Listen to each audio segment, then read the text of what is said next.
তোর বুড়া ভাত আর খাবো, তোরা দুজনা মারামারি করে চারজন মজা আয়েগা। কি ভাই মিয়া খালি পার যাত্রা পার্টি আসছে তো কাকু পাই না যে যাই তহা হয়ে গেল তো শালা কাকু দেখাই তো যায় না। এ ভাতি যায় এদিকে শুনবে কি হলো চাচা? যাবি নাকি মিয়া খালি পার যাত্রা পার্টি দেখতে? ওকে মাকে মিয়া খালি পাইছে এরকম মুখা ছায়া জানি। রুকো চাচা, আমি একটা কথা যে ভুলে গেছি। কি হলো হে?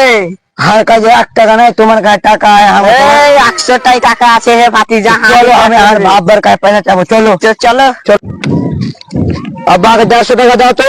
কি করবে রে বাটা? মিয়া খালি পাই যাত্রা পাই এসে আমি দেখতে যাবো। বোকা চোদার বাপটা গায়ে ফাটিয়ে মাঠে খাচ্ছে আর উই দেখতে যাবে মিয়া খালিফা। কি করবো রে ভাই, আর কিসমতটা খারাপ। যারে সালার বেটা যা পয়সা দিব না, কে রু কর যা। তুমি না পয়সা দিলে কে আমি যাবো, মার কাছে পয়সা যাবো। চল চাচা চল। মাগে মা বুড়া মানুষটা যে কোন থেকে আর কামে আসে না গে, কি যে হয়েছে বুড়া মানুষটা। মারে মা, কিরে বাটা আব্বাকে পয়সা দিল না, ভুঁড়ে মার দে, গাল দিয়ে মার দিয়ে আগে দিলে, তুই আর পয়সা দে 150 টাকা। এখন পয়সা নাই রে বাটা, কি করবো? তোর বুড়া বাপটা রোজে রোজে কাম করছে।